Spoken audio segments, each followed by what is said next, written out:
I just recently learned the phrase Black Swan event. Now, I may be a little bit late to this party, but it means a negative, unexpected event that, in hindsight, should have been obvious. And that's the debate for whether COVID was a Black Swan event. Now, I may love this phrase because I like that ballet and I really love the movie with Natalie Portman in it. But in an ongoing discussion on this podcast of things that changed during COVID, which should probably be what it's called, our next guest, Beyond the Bar, it's hard to imagine their business around before COVID. It just all seems to fit together, right? Beyond the Bar is an alcohol-free bottle shop that also provides tastings. Everybody seemed to drink their faces off during COVID. And there's a movement, whether it's for health reasons or just like, hey, we got to chill, or like the Gen Zers apparently aren't drinking as much because they see the risks involved. Anyway, it just seems like a great concept for where we are right now. So I'm excited for you to hear what they have to say. Hello, Texans. I'm Susanna, and this is the Susanna Gibb Show. I own an insurance agency. I've also been an actress for 25 years, which is this interesting blend of art and business. And I'm a sucker for a good story. And we hear so many interesting stories from our clients. The hows, the whys, the failures, choosing to get up and go again. We're going to talk to artists, idealists, entrepreneurs, and I hope you like it. At the end of the podcast, I'm going to give you an insurance tip of the week to send you out into the world smarter, more knowledgeable. Thank you again for being here. Please connect with us at gibbagencydallas.com. We'd love to hear from you. And now, on with the show. So on the podcast with me today, I have, it's kind of unique. We've never had a podcast with 4 people, so I'm pretty excited. We have, from our office, Shelby has joined me today. Shelby's been with me for a long time. And our guests are Andrea and Julie. They are co-founders of Beyond the Bar Bottle Shop. You guys call yourself a bottle shop, right? In Richardson, but it's a very unique concept. I'm very excited to have them here to talk about it. So thank you all for being on the podcast today. Thanks for having us. Our pleasure. So describe what Beyond the Bar is for somebody who's probably never heard of it before. Well, we started with pop-ups, and basically it's a movement of being able to have adult beverages without the alcohol, without the hangover, without the shame, all that goes with drinking alcohol. But you still want to have a good time. You still want to have an adult beverage. You don't want to sit at a table with your friends drinking a Pepsi, sometimes. And so we started with pop-ups around Dry January. I developed a passion about this back in about 2019, and then kind of let it go for a while. And then this past September, I took a trip to Chicago and noticed every restaurant we went to had these 0 proof options on their menus, alcohol-free, beverages. And they were really good cocktails. They, because a lot of times if you go to the bartender and ask for a mocktail, they'll make a fruit drink for you or something. A lot of times it's high in sugar. And so I came back from Chicago really inspired, and I started an Instagram page just to kind of get Dallas going with what is out there, what could be out there, what I found, and then our friends Reed and Julie reached out and said, and they are prior bar owners, and she can tell you their story, but we decided to collaborate, and so we started with some pop-up events for Dry January this year. And then those were very successful. We did several, and we signed our lease for this brick and mortar in March. And so it is a bottle shop of what you would think if you go into, if you're like, I need a bottle of vodka, you go to a liquor store. And that's basically what we are. We also have a tasting room where we can host events as well. But none of our beverages here have alcohol, but we have wine, beer, spirits, canned cocktails, and we mix up drinks and everything. So you do or do not have alcoholic beverages there at all? We don't have any alcoholic beverages. The highest alcohol content that anything we have here would be 0.5, which is about the same amount that you'd get in a glass of orange juice or kombucha. So some of the dealcoholized wines, for example, have 0.5. Some of the spirits have 0.5. However, we do have some that are totally zero proof. Like the Ritual line, for example, is zero proof. We do have some botanicals that were never alcohol in the first place. So we do have kind of something for everyone. The botanicals have their own flavor profiles. So they don't even taste anything like alcohol at all. They're just kind of like a unique beverage. So we have a lot to offer, really, depending upon what you're looking for, but everything here is alcohol-free. So you said something that really resonates with me. So I'm Shelby. I have been sober since 2019, and it is true. You go to a bar in Dallas. I don't know how to order a non-alcoholic beverage still to this day, because every time I try, like you said, it's just like kind of a mess of a drink, and it tastes like straight sugar, and it's honestly pretty horrible most of the time. So, so yeah, it's really cool. Awesome. Well, you'll be surprised. Oh, sorry. You'll be pleasantly surprised. I mean, there are some really amazing cocktails that we can mix up for you here, and as well as alcohol-free beer, canned cocktails, and the wines. So, I mean, we've got some really delicious tasting things we can share with you. I love the wines because that was one thing. I would wind down in the evening with wine, and so now I still can, but there's Exactly. no alcohol in it. Plus, I love the adaptogenic beverages.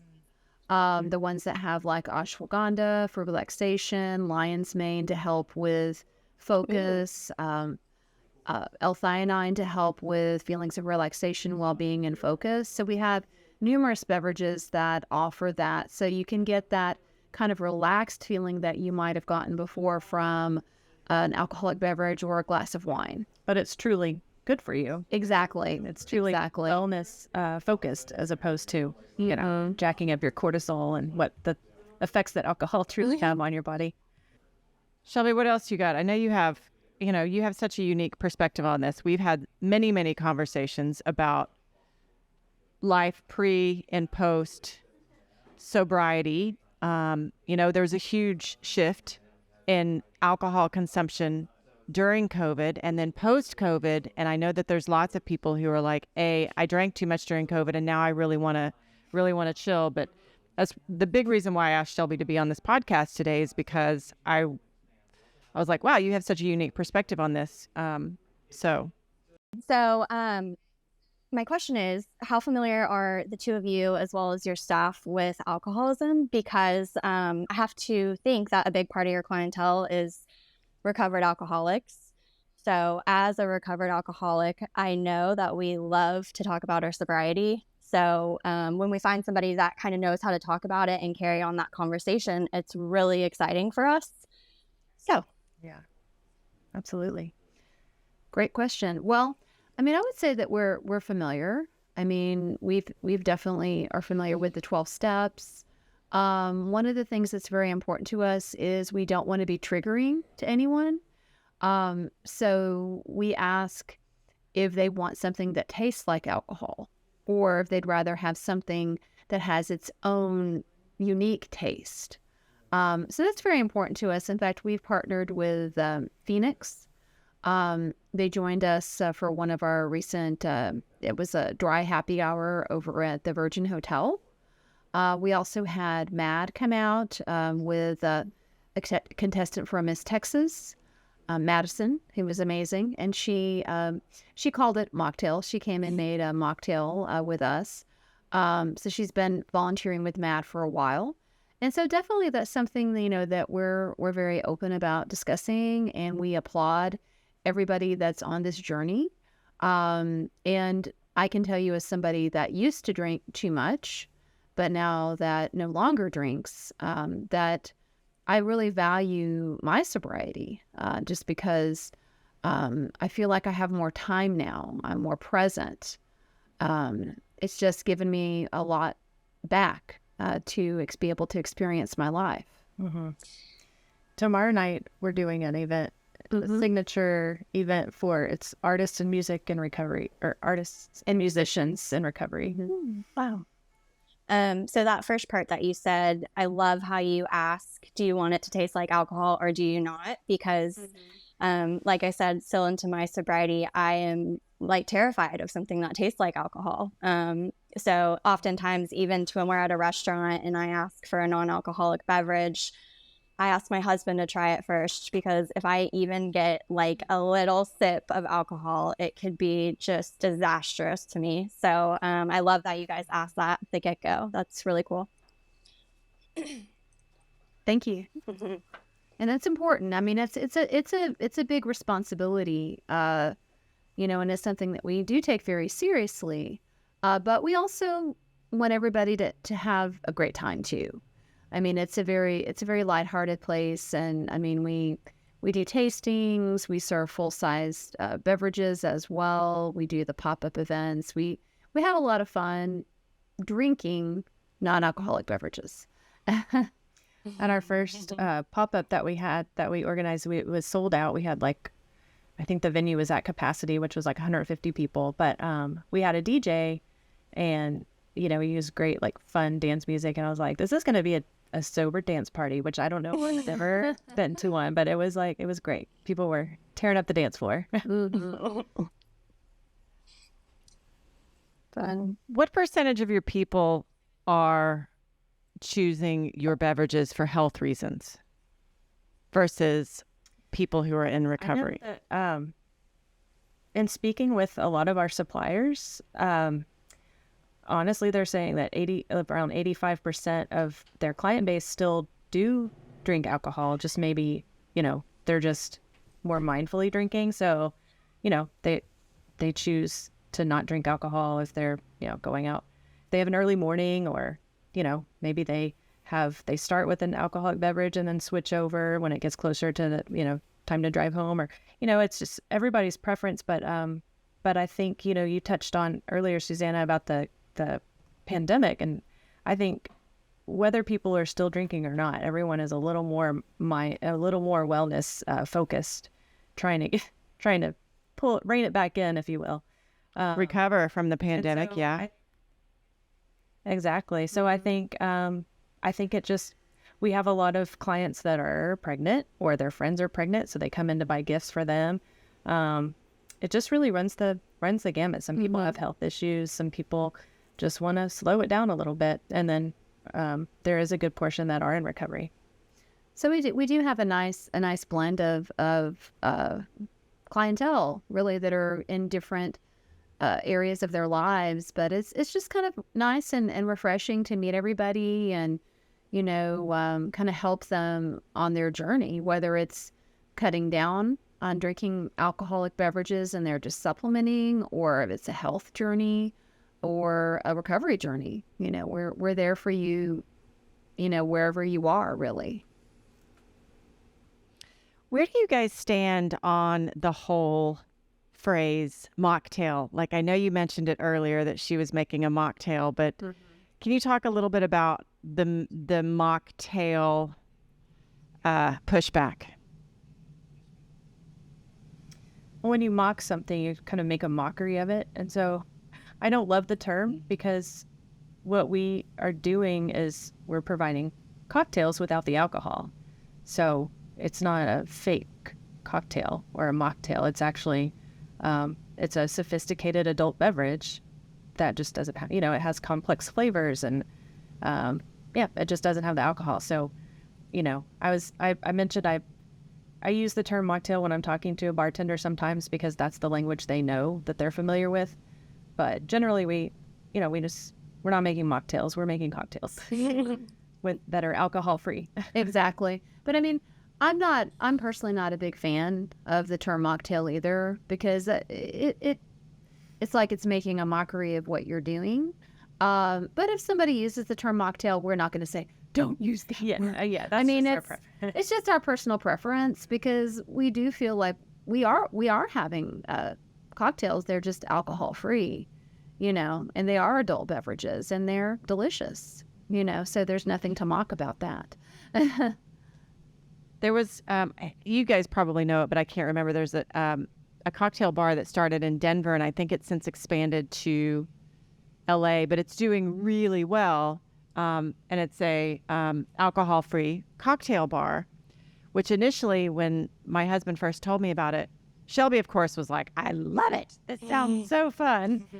But I was like, how would you go there? I mean, I was like, I would suck, I'm sipping on a 7-Up right here, but I drink it so fast. And he was saying, no, the whole point of a nice cocktail is that it's got so many flavors that it is something you want to sip. You don't want to just suck it down really fast.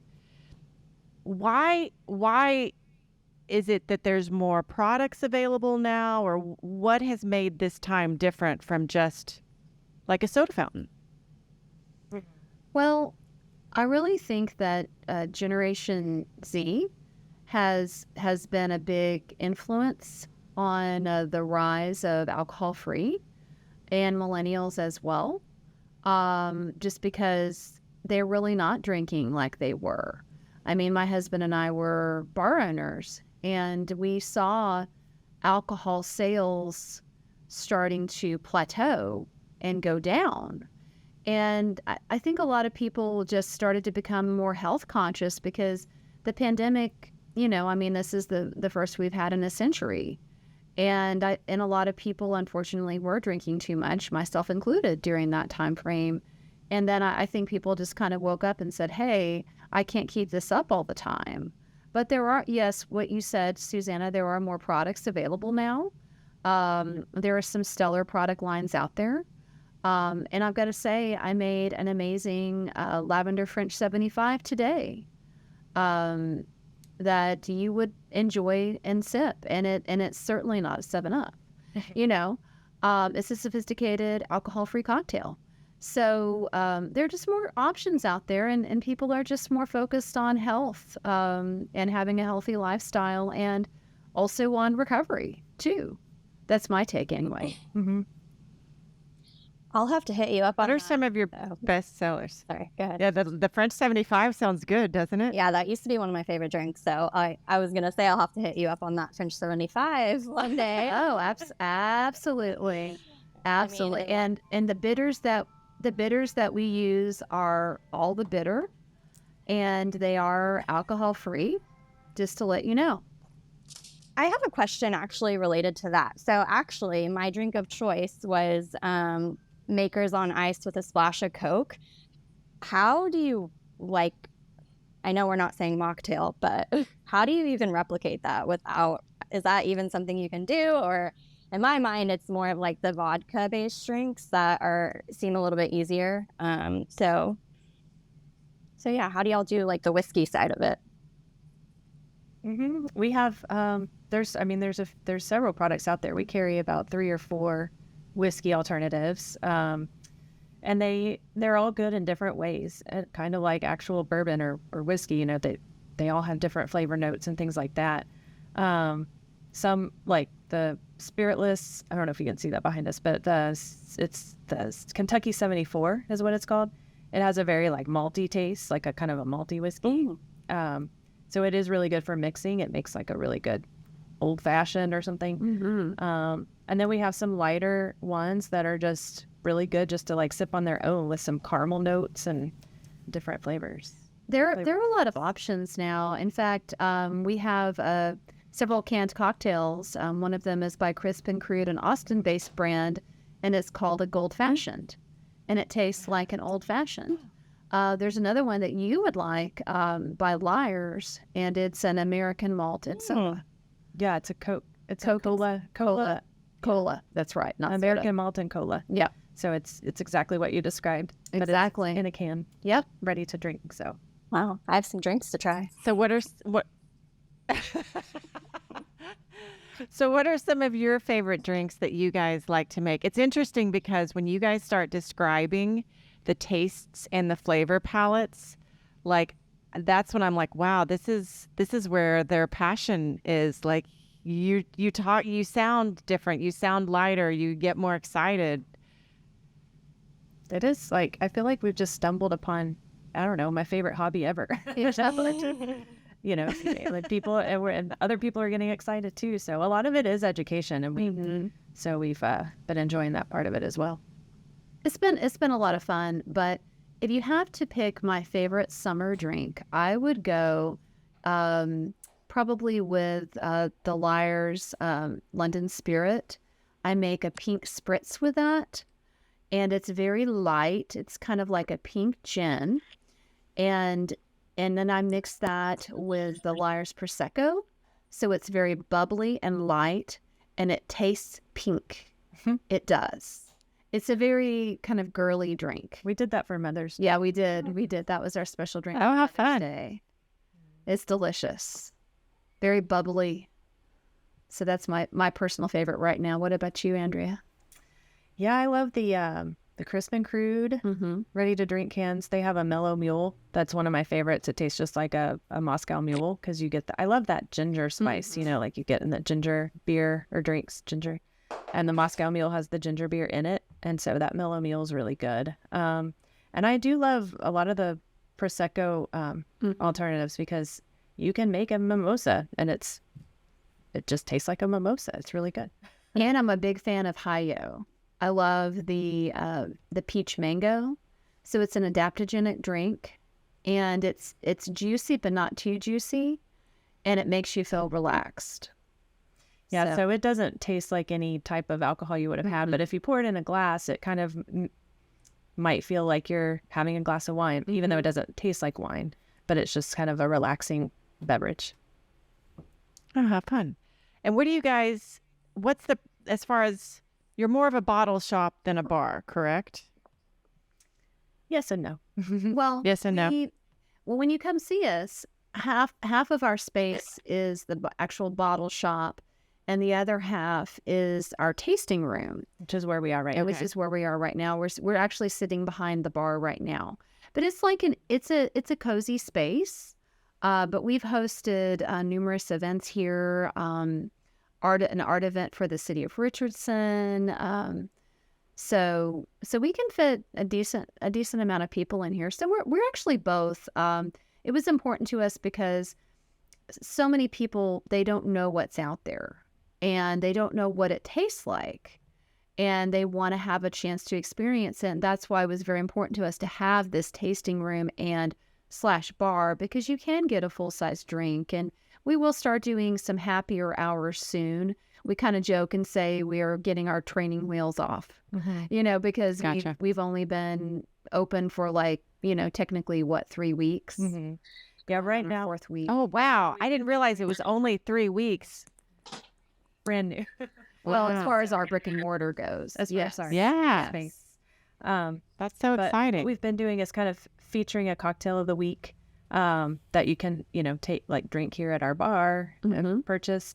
But then we also keep just some beverages open, like some bottles open that we can just taste samples, But we always try have before you buy. We always have classics too, like an old fashioned. We can always mix up a nice little margarita on the rocks, Or wine by the glass. wine by the glass, dark and stormy, so we can do all different kinds of drinks. It's not just the drink of the week.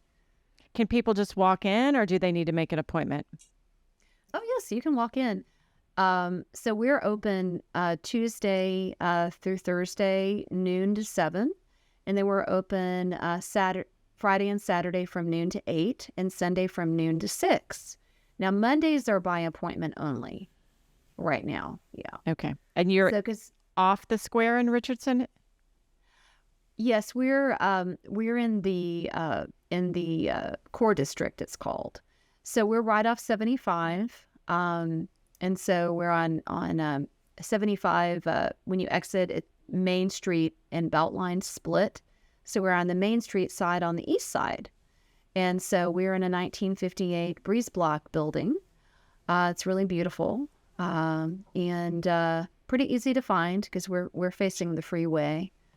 So yeah, but hopefully you guys will come in and do a tasting with us.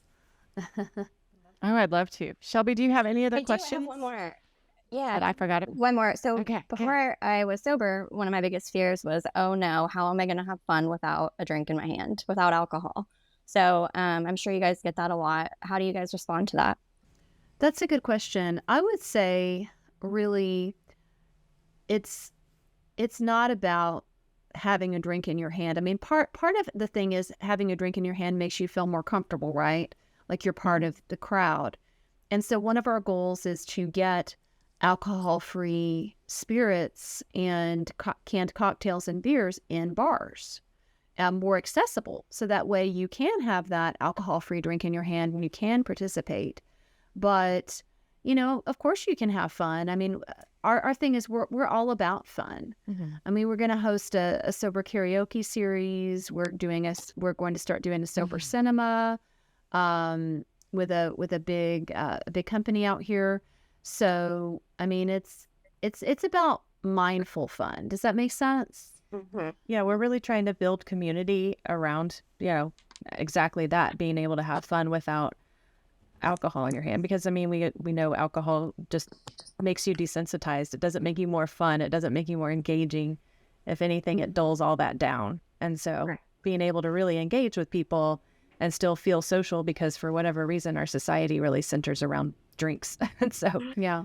so you can still have delicious drinks and actually be more engaging with the community around you and do fun activities. And be authentic. Be your true self and not wear the mask of alcohol, you know. Oh, I love that. I love that a lot. Is there anything that you guys want to talk about that we didn't ask you? Well, we have an Instagram. Maybe your website? Yeah, website, Instagram, that'd be good. Yeah. So it's How can people find you? yeah, it's beyondthebar.com, isn't it? Mm-hmm. Beyondthebar.com, and then Instagram handle is bbevcom. It's bb. Well, if you just look up Beyond the Bar on Instagram, you'll find it. Yeah. But we'll post all of our events and things coming up, and our address and information is all on there. You can also go on our website and order stuff and pay, and then we'll hold it back for you to come pick up as well. Oh, that's so cool. Well, that's so cool. It's so fun being in insurance as long as we have these clients that we've had for years and years. And so we check in with them every year because we have to update their sales and update their payroll and all this stuff. But I can't wait to check in with you guys in a year to see how well you've done, because I don't doubt you're going to be a huge success. There's so many people interested in this non-alcoholic cocktail. I think it's not just a trend, but it's a growing want that people want. So I'm rooting for you. I'm all about your success. Awesome. Thank you so much. Well, thank you so much. And we're excited, to chat with you guys, and would love to have you come out and, try some different things and see what you like.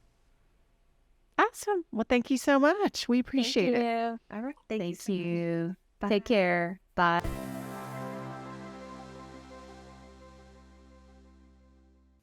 What I really found interesting in that podcast is, aside from their product knowledge, which I did love hearing about, the lavender French 75 and all the different options that you have to have a really good non-alcoholic cocktail. So many people use alcohol as a way to connect with people, right? That you're going to drop your inhibitions a little bit and be able to make a better connection, when really what they talked about is how it can block you from being your true self, your authentic self. I thought that was really interesting. They have a really great concept. I think they're going to do very well. And now, our insurance tip of the week. So if you have a restaurant, or like Beyond the Bar, having liquor liability is really important. This is going to cover you if somebody comes in. Obviously, there's lots of TABC training that goes into making sure that people aren't overserved and they don't leave and go cause an accident and potentially hurt people. But what if they do? What if that your Beyond the Bar is deemed liable? That's where your liquor liability comes in. Now, if you're having a party at your house, you can also buy event insurance, and it can often include liquor liability. Depending on the size of your party, you may not know everybody who comes there. You may not be able to see everybody that leaves and know that everybody was served appropriately, or that they didn't come in half cocked on the booze that they drank before they got there. And event insurance is actually pretty inexpensive and a good way to cover you. If you'd like to connect with us, please go to gibagencydallas.com. We'd love to hear from you. If you have a story that you'd like to promote, hit us up. Even if you're not our client, we'd love to hear it. Thank you again for being here, and we'll see you again next week.